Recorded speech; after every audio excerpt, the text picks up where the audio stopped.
ہے، البتہ اس گھر میں پینٹنگ کی گئی ہے۔ دیکھ کر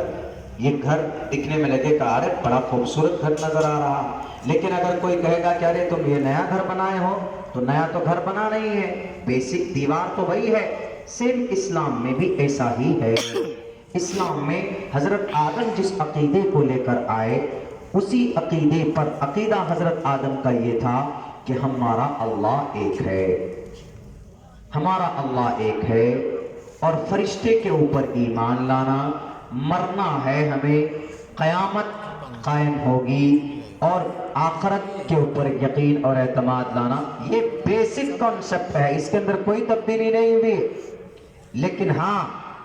آئے سارے نبی کچھ نہ کچھ ان کے شریعت کے اندر ذرہ برابر تھوڑی سی تبدیلی مسائل کے اعتبار سے، لیکن عقیدے کے اعتبار سے کوئی سمجھوتا نہیں۔ جو حضرت آدم جس گھر کو بنائے، جس دین کو لے آئے، اسی کے اندر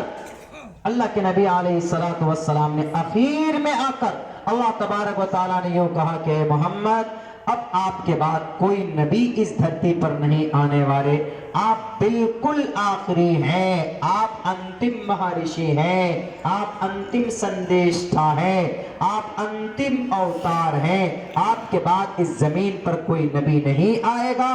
یہ آخری سنویدھان ہے۔ لیجئے،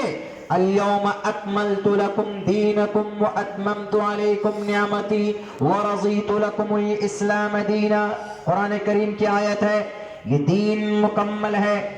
اس کے اندر کوئی تبدیلی اب نہیں، کوئی تغیر نہیں۔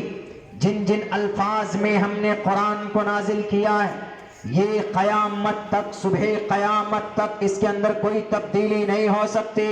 کوئی تبدیلی نہیں۔ دنیا کی اور کتابیں اللہ تبارک و تعالیٰ نے نازل کی، توریت بھی اللہ کی کتاب ہے، زبور بھی اللہ کی کتاب ہے، انجیل بھی اللہ کی کتاب ہے۔ انجیل حضرت عیسیٰ کو دی گئی،